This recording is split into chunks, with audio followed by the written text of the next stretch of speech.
Estás escuchando Milenio 3 por Aluka Nanika. ¿Qué prueba técnica le convenció de que el cuerpo descubierto en Givat HaMiftar fue crucificado? Bueno, supongo que si buscamos una prueba irrefutable, tendría que decir que lo que me convenció fue la pieza de madera y el clavo en el pie. Los romanos utilizaron la crucifixión durante 400 años. ¿Por qué hemos encontrado restos de un solo cuerpo?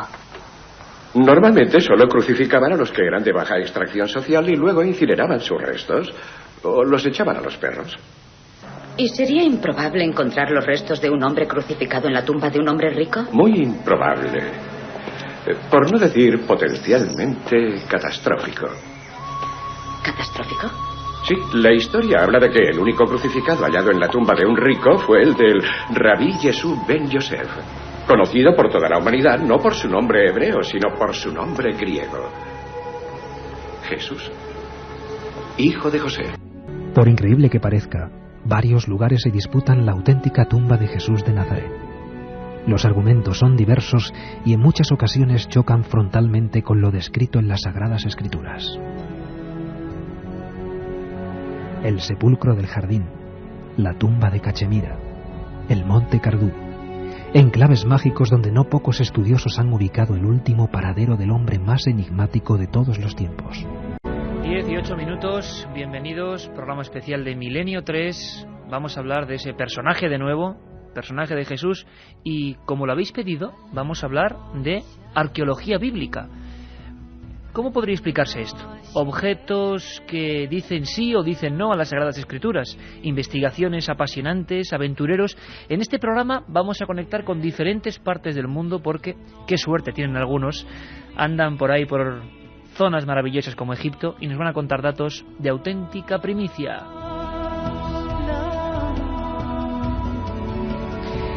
Estamos todos preparados porque sabéis que hacemos los programas y más los especiales siempre dispuestos a satisfaceros.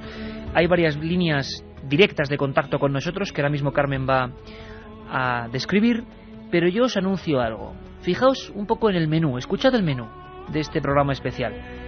Las tumbas de Jesús, tradición, leyenda y verdad. Vamos a hablar del Arca de Noé, ni más ni menos. Vamos a hablar de la visión de Ezequiel. Y si nos da tiempo, por ejemplo, del Arca de la Alianza o de algunos puntos concretos, exactamente las sierras de Burgos, donde las últimas investigaciones ubican la copa de la última cena, el Grial. En riguroso directo, aquí en el Estudio 1, nuestro querido Estudio 1, que además últimamente ya es como nuestra casa. Tenemos un montón de programas todavía pendientes, además de cómo disfrutamos ayer todos. Nuestro horario habitual es de 1:30 a 3 después del larguero, después del compañero Joseba Larrañaga los viernes, 1:30 a 3. Y los domingos de 3 a 4, esa nunca cambia. Ayer hablábamos de mensajes subliminales en la música y madre mía, qué aluvión de llamadas. Mensajes, por ejemplo, de los Beatles, mensajes que pudimos escuchar y con los que nos sorprendimos. Estamos todos, mejor compañía imposible. Katia Rocha, Carlos Barroso, Carmen Porter, buenas noches. Buenas noches, Iker. Buenas tardes, este no es un horario habitual para nosotros ya. Era nuestro antiguo horario, ¿te acuerdas? Sí, claro que me acuerdo de él, pero ya serían buenas noches, no buenas madrugadas, como solemos decir ya siempre, nuestro habitual horario, pero claro, encantados de estar aquí con todos los oyentes. Línea abierta para todos los amigos desde ya, además con un premio muy especial hoy. Pues sí, a ese 7640, palabra clave Milenio Espacio, ya podéis mandar vuestros mensajes, vuestros SMS, porque entre todos ellos vamos a sortear 3 CDs con las sintonías del programa Milenio 3. Nos las pedís mucho, queréis que hagamos varios CDs, pues como estamos en Navidades, van a venir pronto los Reyes, esta noche sorteamos 3 CDs con todas las sintonías del programa. Sintonías como este Fondo 1, músicas maravillosas que nos llevan, por ejemplo, a pasajes bíblicos y a investigación auténtica. Y además, por si faltaba algo, en la nave del misterio, la doble J, Jairo Águila y don Jorge Martínez. Estamos todos, además están en oscuras también, lo estoy viendo ahora mismo. Esto de la penumbra del Estudio 1 es contagioso, ya ha pasado también a la nave del misterio, llena de pantallas, llena de músicas. Esas músicas, repito, que sorteamos entre los ganadores, que luego dirá Katia Rocha, 7640. La introducción era cuando menos polémica. La película era El Cuerpo, The Body, protagonizada por Antonio Banderas. No sé si os acordáis, pero de repente, cuando nadie lo esperaba, se descubrieron unos restos y una inscripción que decía: Jesús, hijo de José, casi como luego en la realidad pudimos saber que ocurrió así, con el titulum crucis, hablábamos en Nochebuena de ello, esa especie de marca mortuoria que alguien clavó, ese INRI, en la cruz del monte del Calvario. Sin embargo, hay muchas teorías sobre tumbas de Jesús, ¿os parece mentira? Carmen, nosotros hemos estado en el Santo Sepulcro, por ejemplo, que oficialmente es el lugar donde Jesús murió y resucitó. Pero hay muchas más. Si quieres, antes de dar todos los datos, servicio de información de este programa, vamos a conectar directamente, nos habla desde allí, desde algún punto del sur de Egipto, nuestro amigo y compañero Nacho Ares, director de la revista de Arqueología, que nos habla de esta forma de diferentes puntos donde se rinde culto al Rabí de Galilea, donde hoy, a estas horas, por ejemplo, hay gente que reza porque dicen que ahí están los restos de Jesús de Nazaret. Todo un enigma, todo un desafío. Nacho Ares. Al igual que sucede con todos los personajes relevantes a lo largo de la historia, sobre todo cuando no ha aparecido la tumba de estos personajes importantes, como sucede con Alejandro Magno, etcétera, siempre se especula con la posibilidad de que sean diferentes lugares en donde ha aparecido el enterramiento del personaje en cuestión, ¿no? En el caso de Jesús de Nazaret nos podemos encontrar con teorías más o menos tradicionales, ¿sí?, como aquella que lo ubican pues muy cerca de donde seguramente debió de estar la tumba en Israel, cerquita de Jerusalén, pero que en definitiva nunca aparece en esos lugares, o por lo menos no acabamos de encontrar las pruebas definitivas en muchos casos textos que nos relacionen de una manera directa ese lugar con la persona que estamos buscando. Teorías más románticas o más especulativas, como la de la posibilidad de que Jesús no muriera en la cruz, tal y como nos ha contado el Nuevo Testamento, sino que fuera desclavado de la cruz y consiguiera incluso sobrevivir varios años, emigrara muy lejos hasta la región tan exótica como es Casemira y que muriera y fuera enterrado allí, ¿no?, que es otra de las posibilidades en donde también se conserva un lugar, un santuario relacionado con este hecho, ¿no? Pero lo cierto es que, como decía antes, no conservamos ningún lugar al día de hoy que podamos tener casi al 100% la seguridad de que sea la tumba de Jesús. Quizás es uno de los grandes alicientes que lo convierte en un tema de investigación histórica y arqueológica apasionante, ¿no? Otra de las músicas maravillosas que ponen nuestros amigos, 1492, ese genio, Vangelis.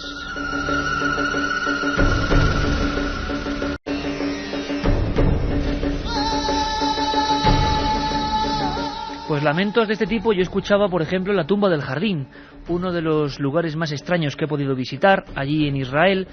Era curiosísimo porque, al margen de los festejos o de las alabanzas, de los llantos, de las transformaciones que mucha gente parece que sufre en el Santo Sepulcro, recuerdo que hace un año, Carmen, hablábamos del síndrome de Jerusalén, ¿te acuerdas? Se acercaba el fin de milenio, coincidimos allí, parte del equipo de Milenio 3, todavía no existía Milenio 3, y pudimos observar cómo los sanatorios de Jerusalén no daban abasto por gente que incluso desde el más puro ateísmo de repente decía ver escenas extrañas, se creía en las reencarnaciones de Cristo. Fue un fenómeno que ocupó portadas incluso en Israel.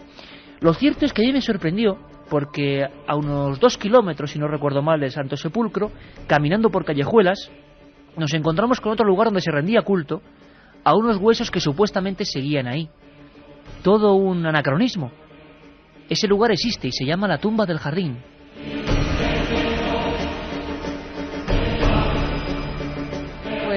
Y que recuerdo perfectamente cómo llegamos hasta ese lugar después de visitar el Santo Sepulcro, donde tantas escenas de los fieles que allí se acercaban vimos pasando pañuelos, pasando todo tipo de prendas por encima de esa losa de piedra que presuntamente la piedra de la unción. Exactamente. Pero al llegar a la tumba del Jardín nos encontramos con que también allí había gente. Se visitaban otras tumbas de Jesús. Esa tumba se descubrió a finales de 1800, un lugar donde muchos estudiosos aseguran que podía haber sido enterrado Jesús. Se trata de un jardín del siglo I donde hay un humilde sepulcro tallado en la pared de una roca. A la entrada tiene una marca que puede corresponderse con la gran piedra que cerraba esta tumba. También hay tallado una especie de altar donde los primeros cristianos, conocedores de ese lugar, hacían sus oraciones. En ese mismo sitio se encuentran varias tumbas de judíos pudientes alrededor de la que supuestamente fue la tumba de Jesús, y cerca del jardín hay un cerro que sería el lugar donde, según los estudiosos y la Biblia, Jesús fue crucificado.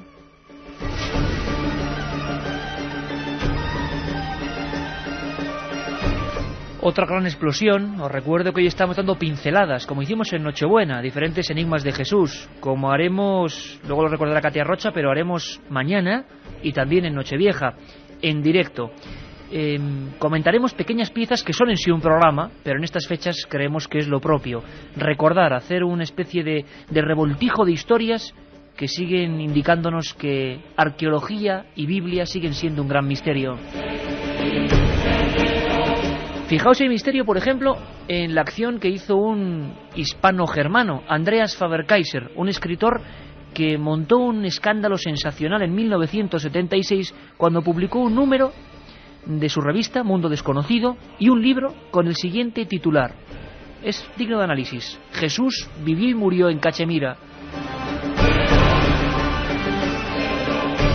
Cachemira, una zona azotada por la violencia y las guerras continuas o las amenazas de guerra y la tensión entre India y Pakistán. Allí hay la tumba del hombre bueno. Desde hace siglos se sabe de un culto concreto a un hombre que describían igual que Jesús de Nazaret. ¿Cómo es posible? Existe toda una teoría, nos dará para varios programas, perseguida por muchos estudiosos que indican que Jesús no murió, no resucitó. Y esto no es que seamos ningunos herejes, simplemente somos periodistas y ponemos los datos. Una teoría que nos dice que Jesús pudo huir a la India malherido e incluso hubo una prole, hubo un seguimiento, una familia. Carmen, vámonos hacia la tumba de Cachemira. En ese libro que antes citabas, Jesús vivió y murió en Cachemira, escrito por Andreas Faber-Kaiser, se expone la posibilidad de que Jesús no murió en la cruz, sino que tras ser curado de sus heridas, después de la crucifixión, emprendió la huida, llegando a Cachemira en busca de las 10 tribus perdidas de Israel. Allí comenzó una nueva vida y ya con muchos años murió de forma natural. Su tumba la sitúan en el sector Kanyar de la ciudad de Srinagar, capital de Cachemira, en una cripta conocida por el nombre de Rozabal.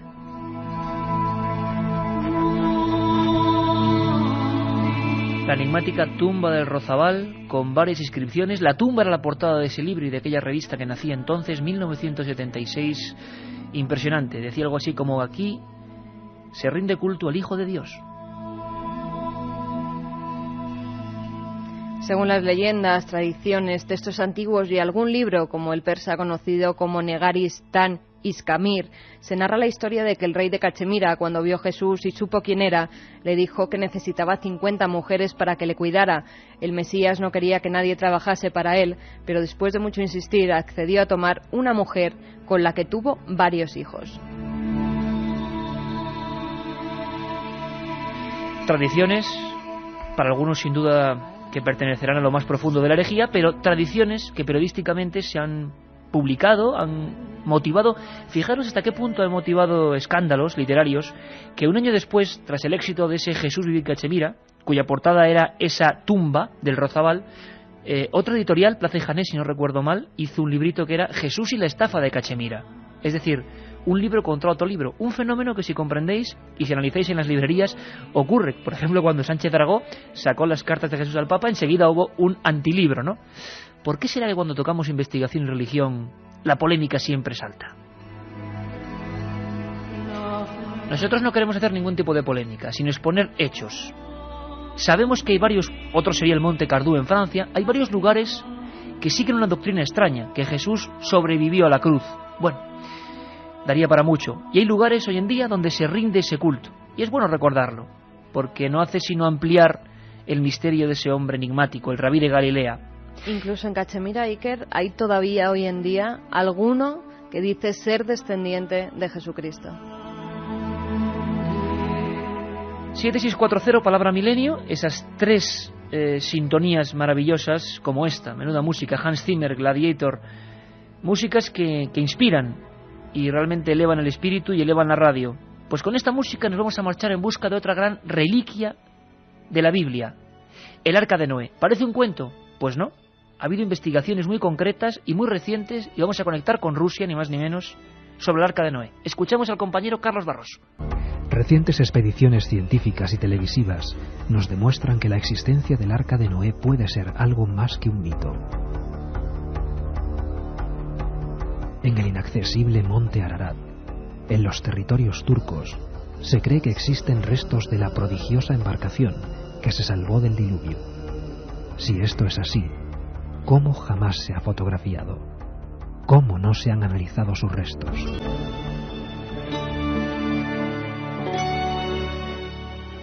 El Arca de Noé, ni más ni menos. Hay toda una serie de tradiciones que la ubican como objeto físico en un lugar como el monte Ararat. Vamos, antes de conectar con nuestro compañero Rodrigo Fernández, que tiene las últimas noticias desde Rusia, porque ha habido varias expediciones y está viendo ahora mismo en torno a este mito o realidad, vamos a saber qué es exactamente el Arca de Noé y por qué se encuentra supuestamente en ese lugar. Los estudiosos hebreos creen que el Arca de Noé podría tener unos 135 metros de largo por 22,5 de ancho y unos 13 metros de altura, de acuerdo con las descripciones que se dan en el Génesis. En 1959, el piloto de un avión turco tomó varias fotografías aéreas de un objeto con forma de barco en el monte Ararat. Dichas tomas fueron analizadas por el Dr. Brandenburger, experto en fotogrametría en la Universidad Estatal de Ohio, Estados Unidos, llegando a la conclusión que lo que se podía observar era un barco. Un equipo de arqueólogos norteamericanos se desplazó hasta el lugar, donde tras hacer varias inspecciones declararon que no se trataba de un barco, ya que tendría que haber encontrado algún resto de madera petrificada. Estos serían los datos oficiales, pero lo cierto es que se ha encontrado madera y se ha encontrado madera petrificada. Y se han encontrado elementos en estos últimos años, desde 1959, que dan al traste con esta teoría. ¿Cómo es posible que un barco esté en unas montañas como el monte Ararat, que creo que son cerca de 5.600 metros? Supuestamente porque hubo un acontecimiento que conocemos como diluvio universal. Un acontecimiento que, al margen de cualquier prisma religioso, parece que ocurrió hace unos cuantos miles de años. Culturas como la egipcia, culturas como la boliviana de Tiahuanaco, culturas de diversas partes del mundo hablan de la gran crecida de las aguas hace unos cuantos miles de años. Un momento que fue un antes y un después para la historia de todos los pueblos del mundo. Pero lo increíble, y sabéis que hacemos cada investigación de Milenio 3 para cada uno de vosotros, es que nos hemos puesto a buscar y hemos comprendido que había expediciones con patrocinio y dinero oficial, instituciones como museos científicos, canales de televisión que habían acudido en estos últimos años al monte Ararat. Hace tan solo un mes ocurría una de estas investigaciones. Nos lo cuenta, ni más ni menos que desde Rusia, de donde ha partido esa última expedición científica, nuestro corresponsal de la cadena SER, Rodrigo Fernández. Los armenios nunca han dudado que el monte en el que quedó el Arca de Noé después del diluvio es el Ararat, como lo dice la Biblia.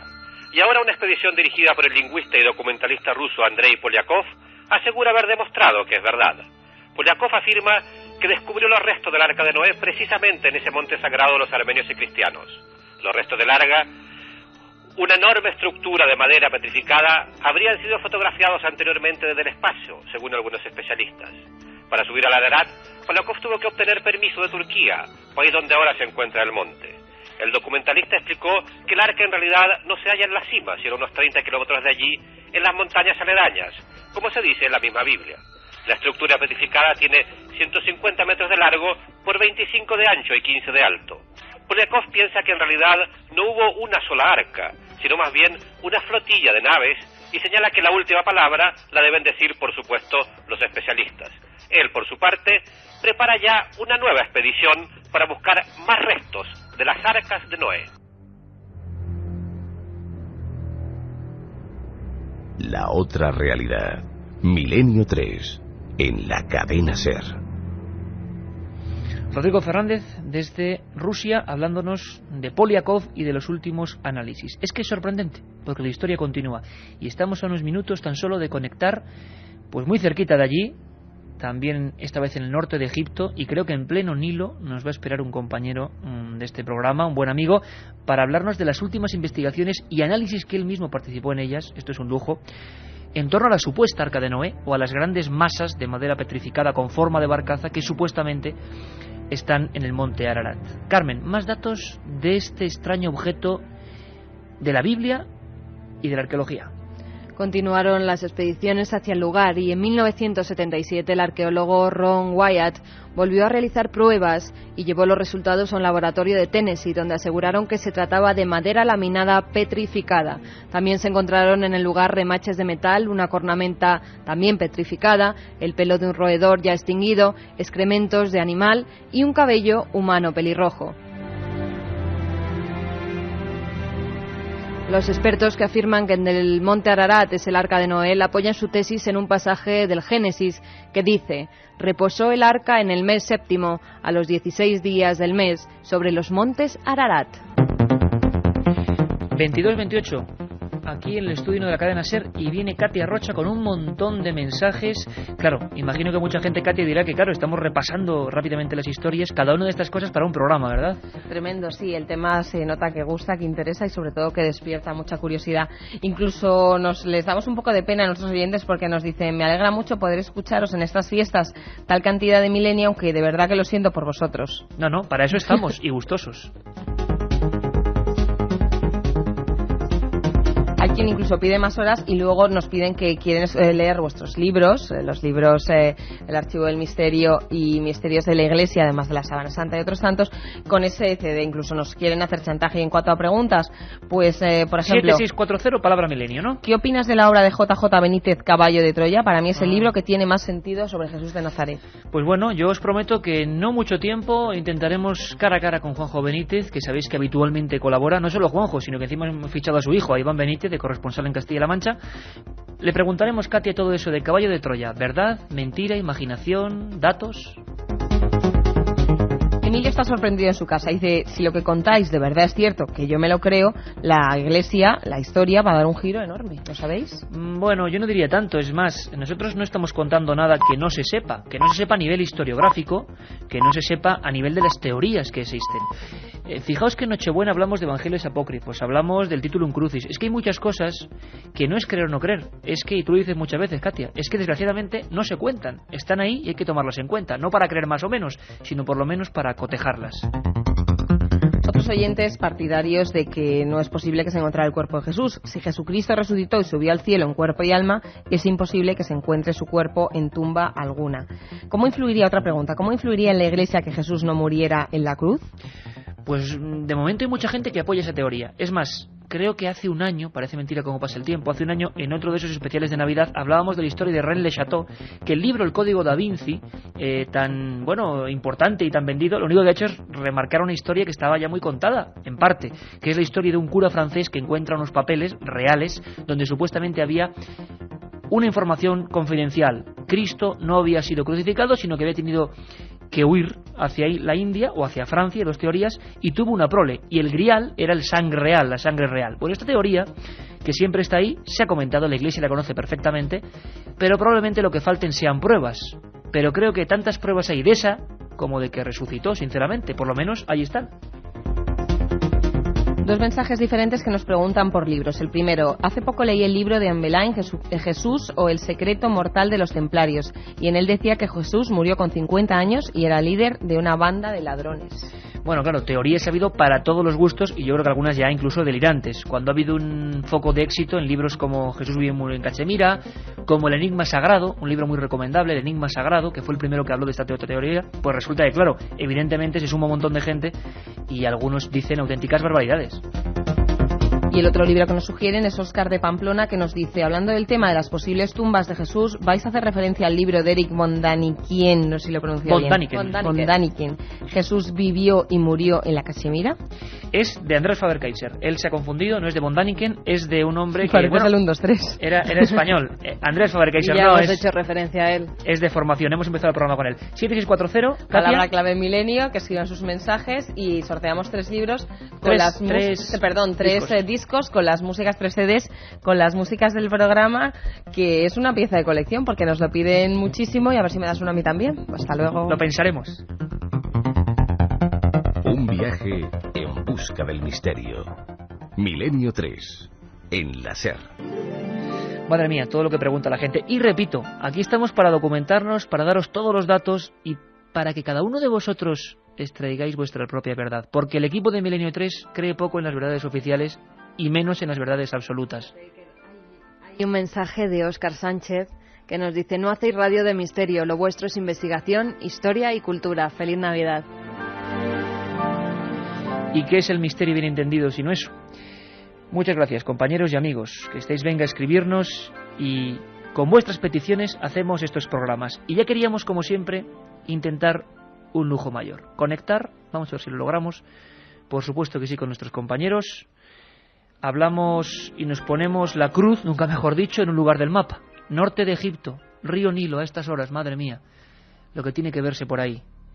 Un hombre, explorador, amigo, compañero, que intervino en los análisis en España, si no recuerdo mal, en el Ministerio de Agricultura, que se realizaron por el hecho de ser madera, y del CSIC, de piezas que llegaron a España de esa supuesta Arca de Noé. Impresionante.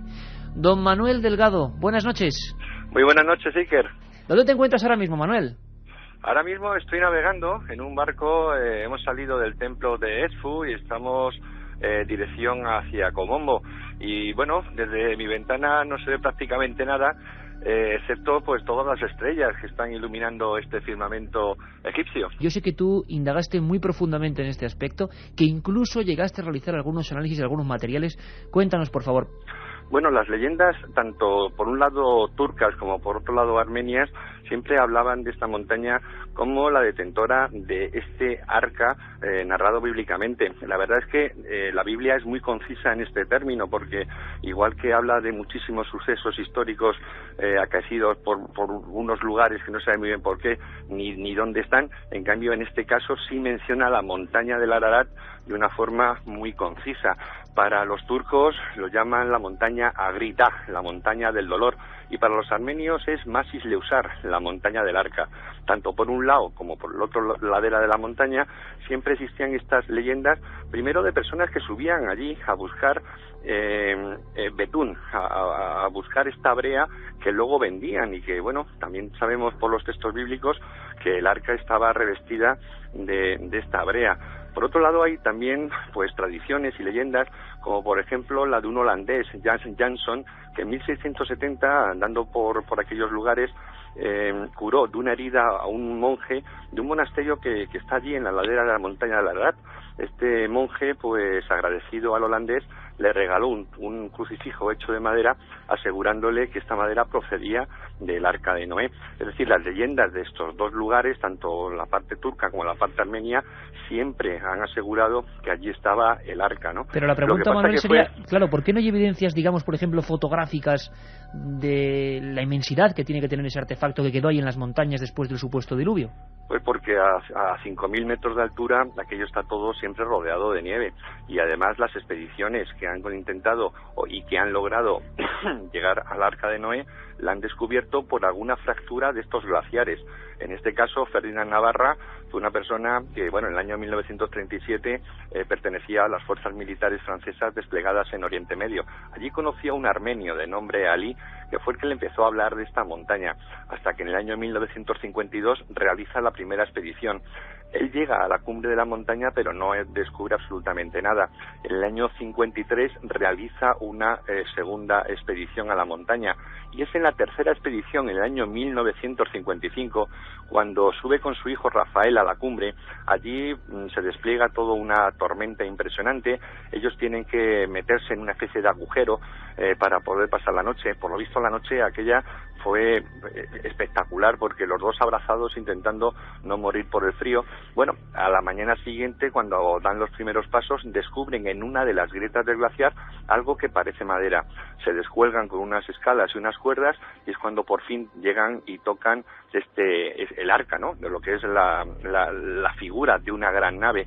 Empieza con el piolet Ferdinand Navarra a picar el hielo donde estaba metido el arca, y descubre que tiene manufactura humana artesanal, es decir, que no es nada proveniente de algo y que está allí como puede ser un tronco de madera, sino que está pues lijada por muchos sitios, tiene encastres en forma de cola de minano, etcétera. Él entonces coge 4 trozos de madera y cuando baja y cuando llega a Francia distribuye estos trozos de madera entre varios lugares, entre ellos a la Universidad del Cairo, a la Universidad de Burdeos, a la Universidad de París, y también se lo manda a Madrid, que es donde nosotros recuperamos la pista para conseguir un documento oficial firmado por un ministerio español con todas las garantías de haberse trabajado de una forma muy meticulosa, y efectivamente este es un documento que tenemos para evaluar un análisis realizado por personas especialistas que si queréis lo pasamos a comentar.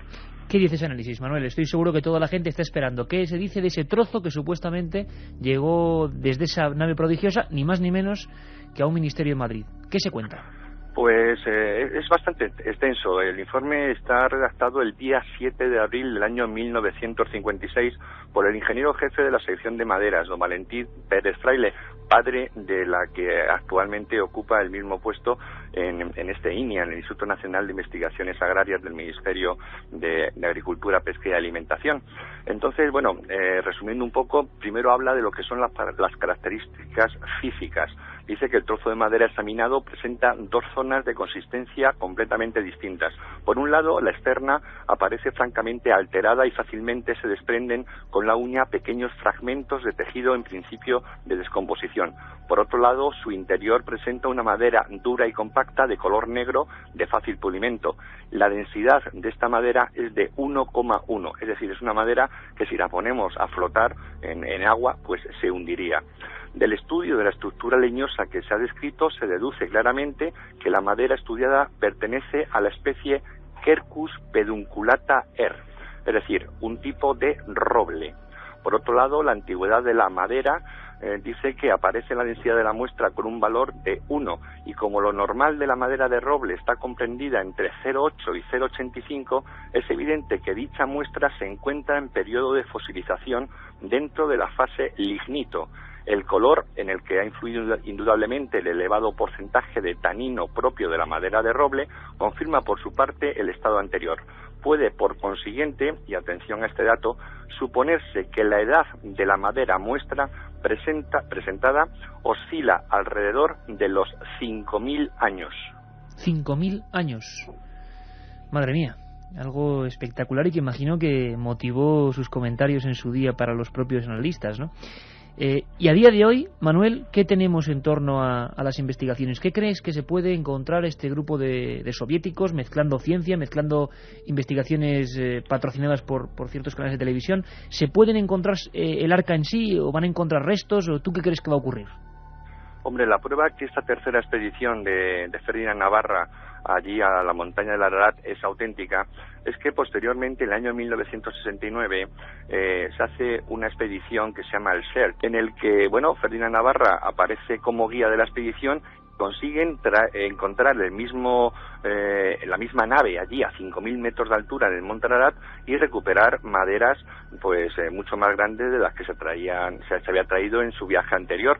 Esta madera es estudiada por Richard Bliss, que es profesor adjunto de ciencias de la Universidad de Wisconsin, haciendo una serie de estudios y con unos resultados también que son impresionantes. Por un lado, dice que la muestra de la madera navarra es un vaho natural y está impregnada de brea bituminosa.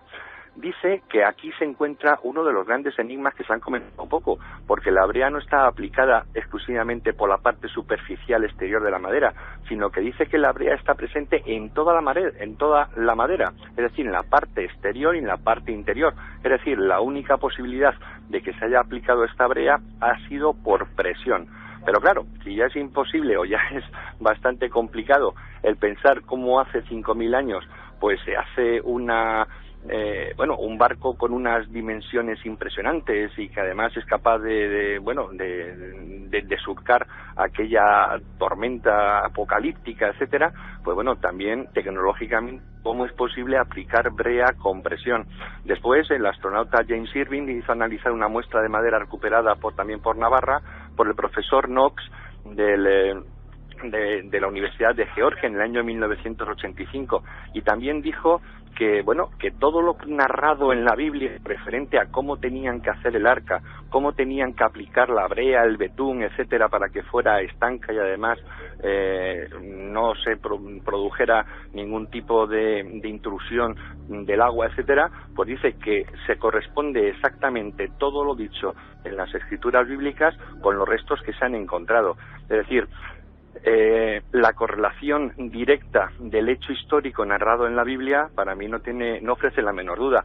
Lo que pasa es que ahora las nuevas expediciones, las que se van a hacer, yo creo que lo único que van a hacer avalar todo lo que hasta ahora pues estaba un poco quizá en entredicho, pero por supuesto con las suficientes pistas como para pensar que estamos hablando de algo histórico. Bueno, desde luego no es poco, Manuel, no es poco que avalen y que la gente piense que esto no es un mito, sino que todas esas pruebas estaban detrás del trabajo de muchos aventureros, pues como tú. Yo solo te digo que trataremos el tema seguro en profundidad, porque es apasionante, pero también es apasionante hacerlo desde donde estás, en ese lugar mágico, y yo espero, Manuel, que a ese cielo estrellado que ahora mismo estás viendo entre templos egipcios en el Nilo, pues le pidas que nos vaya todo muy bien, ¿no? Que vaya todo muy bien y que sea un año 2004 de mucho misterio y mucha paz, ¿no? Te lo deseo a ti, Kelly, y se lo deseo, por supuesto, a todos los oyentes de Milenio 3. Ojalá. Milenio 3, con Iker Jiménez, en la cadena SER. Arsenal de datos, ni más ni menos que desde el Nilo, en Egipto, sobre el Arca de Noé y el monte Ararat. Todo un desafío, sin duda estaremos muy atentos a esa expedición y un montón de amigos que se quedaban sorprendidos con toda esta historia, ¿no? Sí, como Fran de Murcia, que nos decía, el Arca de Noé tendría que ser muy grande para que cupiesen todos los animales. Feliz Navidad. Pues sí, además es que tiene unas dimensiones, las he dado antes, bastante grandes. Hola Iker, Carmen, Katia, feliz Navidad desde Suiza, José Muñoz. José que además Muñoz. Hay que agradecerle que ha mandado una invitación para ese parque. Interlaken, ¿no? Exactamente, nos ha llegado, José. El parque del misterio temático que está haciendo precisamente Eric von Daniken. Menuda audiencia. Muchas gracias, amigo. También nos preguntan qué hay de esa teoría que sitúa el Arca de Noé en la Sierra de Aras, en Lucena, Córdoba. Un saludo desde Andalucía. Parece que es eso, una leyenda, pero que no hay que dejar de darle importancia porque la leyenda es cultura también. Pili de Sierra de Zaragoza nos dice: a vosotros os hubiese querido tener de profesores y no a los que tuve. Sois los mejores y espero que estéis mucho tiempo en antena. Bueno, por lo menos intentamos aprender todos y nosotros sobre todo de vosotros, de vuestras sugerencias, de vuestros datos. Por ejemplo, nos preguntabais mucho sobre la Biblia, ya no arqueología pura y dura, sino extraños acontecimientos. Daría, como siempre, es mi eterna cantinela, ya lo sé, soy muy pesado en ese aspecto, para un programa. Luces sobre los cielos de las Sagradas Escrituras. Hay un episodio, sobre todo, la visión del profeta Ezequiel, que hemos querido recordar en esta noche tan especial, en estas fechas tan especiales. Escuchamos ahora a nuestro compañero Carlos Barros. La presencia de extraños artefactos voladores en los pasajes de la Biblia han estimulado la imaginación y creencias de muchos estudiosos que han creído ver en ellas la presencia de una tecnología avanzada en la antigüedad. La visión del profeta Ezequiel o la gigantesca explosión que observó la mujer de Lot son para muchos especialistas la evidencia de que hace 2000 años hubo alguien, además de las fuerzas divinas, que nos vigilaba atentamente desde los cielos. Un momento bien conocido por todos los que han leído las Sagradas Escrituras. A mí me gustaría recordar, en parte, tan solo en parte, el texto exacto que dejó el profeta Ezequiel de su visión, porque ha hecho correr ríos de tinta, y vamos a volver a conectar, parece mentira, con Egipto, por tercera vez, porque allí está ni más ni menos que nuestro amigo Javier Sierra, y todos en puntos separados, que nos va a hablar de lo que llegó a hacer la NASA en torno al testimonio de Ezequiel. Hay cosas asombrosas y, como decíamos antes, simplemente aprendemos juntos, aprendemos todos juntos. El profeta Ezequiel, Sagradas Escrituras, decía lo siguiente. Lo leo textual, por lo tanto hay alguna especie como de una formación de palabras, repeticiones, pero que son supuestamente de Ezequiel. Sucedió en el año 30 del mes cuarto. Estando yo cerca del río Quebar, los cielos se abrieron y vi visiones de Dios. Vamos a ver ahora cómo describía Ezequiel a ese Dios. Vi que venía del norte un viento tempestuoso y una gran nube redonda con fuego envolvente. A su alrededor un resplandor y en medio de ella la imagen de 4 seres que creo vivientes. Y este era su aspecto. Cada uno tenía 4 caras y 4 alas, y los pies de ellos eran derechos, y la planta de los pies era como la planta de pie de un becerro. La esfera de luz, la bola de luz, bramaba con un gruñido profundo. Por debajo de sus alas, de los 4 lados, tenían manos de hombre y se juntaban uno con otro. El aspecto que yo vi de Dios era como un carbón de fuego encendido, como la visión de hachas que andaban vivientes. De aquella esfera salían relámpagos.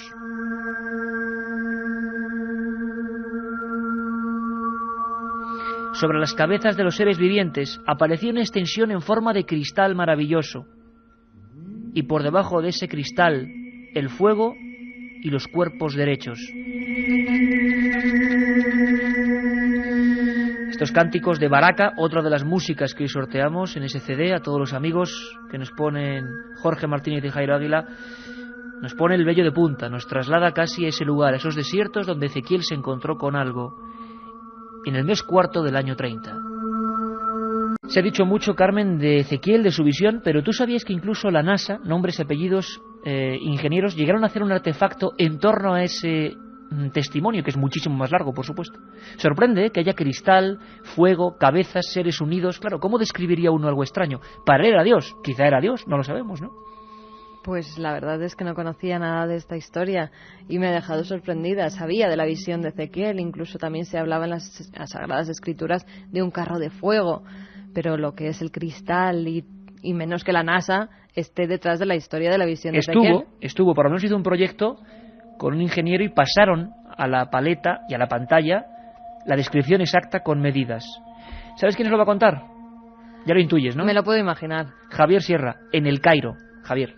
Bueno, que no cabe ninguna duda. Es decir, el profeta Ezequiel, efectivamente, junto al río Quebar en Babilonia, durante el exilio del pueblo elegido en esas tierras, observó algo que él trató de describir de la mejor manera posible con sus palabras. En el libro primero de Ezequiel describe precisamente un vehículo de proporciones muy extrañas, movido por 4 querubines, que podrían traducirse bien como motores, y que en un momento determinado, en 1974, ese pasaje del profeta Ezequiel fue examinado por un ingeniero de la NASA llamado Joseph Blumrich.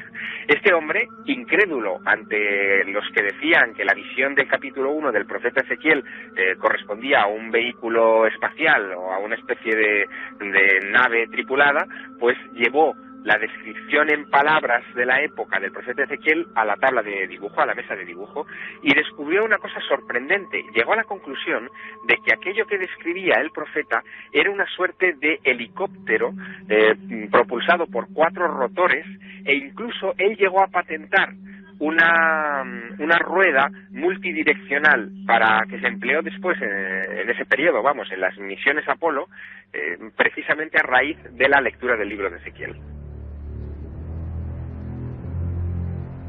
Alucinante, Carmen. El proyecto Blumrich, ese ingeniero de la NASA que participó en los proyectos Apolo y que quiso recrear lo que vio Ezequiel.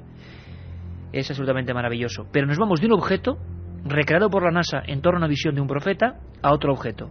Estamos haciendo todo un recorrido maravilloso por la arqueología bíblica. Daría para mucho más. Pero al 7640 con la palabra milenio nos lo pedíais. Arca de la Alianza, vamos con ella. Según los estudiosos, hacia el año 1400 a.C., Dios le dio a Moisés los 10 mandamientos en el monte Sinaí y le dijo que construyera un arca para guardarlos allí y a través de ella poder conversar directamente con él y su pueblo. Se trataba de un cofre de acacia y según el capítulo 37 del Éxodo era de 2,5 codos de larga, 1,5 de ancha y 1,5 de alta, recubierta de oro por dentro y por fuera. También estaba adornada por 2 querubines y era transportada con 2 grandes palos. En el Antiguo Testamento se menciona más de 200 veces y 2 en el Nuevo Testamento. Según el Evangelio de Lucas, el arca contenía 3 cosas: los 10 mandamientos, el maná y el bastón del sacerdote Aarón.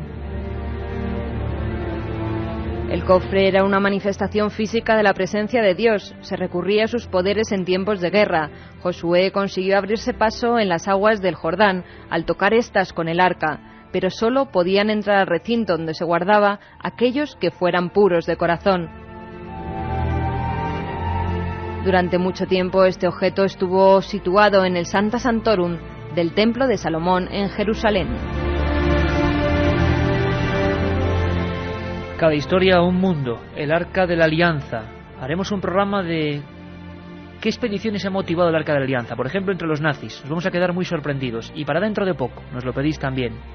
Le preguntábamos a Javier, desde el Cairo, la descripción exacta de este Arca de la Alianza, de este objeto mítico y misterioso.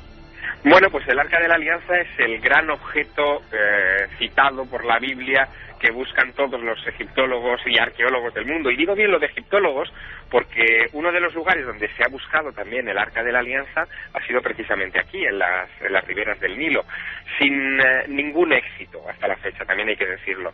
El Arca de la Alianza es ese objeto que ordenó construir Yahvé a Moisés, dándole las medidas exactas que debía tener la caja de madera de acacia, que debía contener las tablas de la ley y la vara de Aarón con la que Moisés encontró agua en medio del desierto, pero que en un momento determinado se pierde en época ya de Salomón, porque se construyó el templo de Salomón precisamente para albergar de manera permanente ese objeto, por otra parte peligrosísimo, un objeto al que nadie podía acercarse sin poder o sin sufrir las terribles consecuencias de lo que parecía más un arma que no un objeto de veneración. -5, aquí estamos, en vivo, 8,1 grados en la Gran Vía, y nosotros hemos viajado al Cairo, al norte y al sur de Egipto. Hemos comprobado que hay otras tumbas de Jesús de Nazaret, hemos escuchado los últimos testimonios científicos, entre ellos en el Ministerio de Agricultura y el CSIC,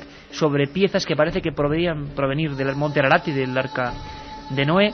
Hemos comprendido algo más a Ezequiel y su visión, y encima hemos sabido qué es el Arca de la Alianza. No está mal. Por supuesto que volveremos sobre estos temas, y por supuesto incluso si nos quedan cosas en el tintero, tenemos por ejemplo astroarqueología, o arqueología bíblica mejor dicho, en España, investigaciones de Mar Rey sobre el Grial en Burgos. Mañana tenemos programa y ahora mismo vamos con vosotros, y además así Katia nos recuerda qué programas tenemos. Katia Rocha, menudos viajes, aunque sí, sea a través de las ondas. Qué envidia. Bueno, mañana volvemos, de 10 a 11 de la noche, curiosidades de la Navidad, muy interesante. El primer mensaje que te voy a leer, uno muy bonito. Sandra es una niña de 10 años. ¿10 años? 10 años, fíjate, casi todas las noches escucho Milenio 3 y me gustaría que hicierais un programa sobre duendes y hadas. Bueno, es que hay que cumplirlo, Por supuesto, Sandra. Vicente nos dice, vuestros últimos programas me parecen excelentes, excelentemente documentados. Un abrazo de Vicente. Bueno, para eso tenemos al equipo de producción, al equipo de documentación y a todos, para que os sintéis orgullosos y por lo menos, como siempre, tengáis todos los datos encima de la mesa. David Conde nos dice, personalmente no creo en nada de lo que dice la Biblia, es demasiado fantasioso. ¿No habéis pensado que todo es mentira y que incluso ni ha existido?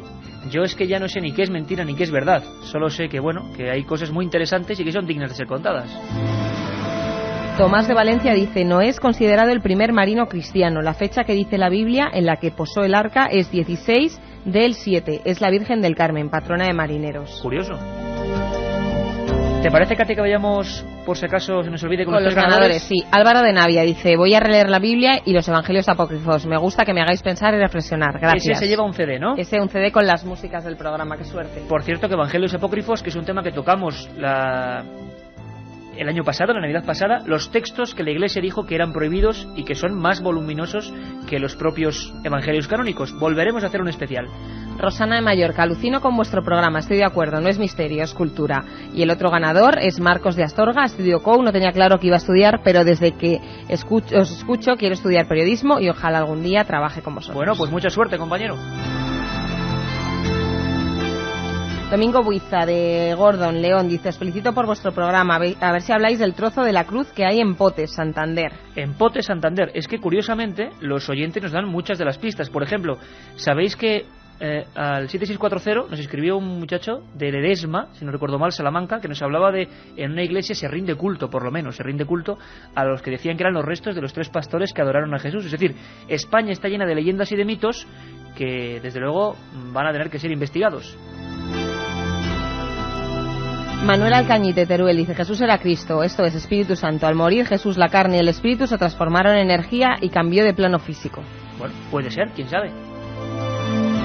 José dice: no sé qué teoría será la buena, yo quiero creer en el Jesús del caballo de Troya, no creo en un representante de Dios en la tierra. ¿Cuándo un programa de la Iglesia? Y otros oyentes nos piden no programas solo de la Iglesia cristiana, sino que hagamos también de la Iglesia musulmana. También está bien. De la Iglesia, no de Oye, misterios del islamismo, ¿está bien eso también, Carmen? ¿Alguna cosa más para despedir? Bueno, pues para despedir, por ejemplo, tenemos otro que dice: si lo vuestro sí que es sobrenatural, los días de Nochebuena y Nochevieja haciendo radio en directo. Que lo diga Mariano Revilla, ¿eh? Eso, nada. Nosotros gustosos para eso estamos, para estar con todos vosotros. Y también dar las gracias a Mamen, que nos dice: os merecéis lo mejor, tanto trabajo para deleitarnos a todos, a los que nos interesa que nos estimulen con temas apasionantes. Gracias y felicidades. Bueno, pues mañana, Carmen, nos queda: nació Jesús exactamente el 25 de diciembre, que era la estrella de Belén, un montón de cosas, y si podemos nos iremos de excursión por esos puntos de España donde quedan reliquias. La Navidad con Milenio 3, y en Nochevieja resumen, y en Reyes programa sorpresa. Así que bueno, si sobrevivimos estaremos gustosos de daros toda la información. Un abrazo, seguís con la cadena SER.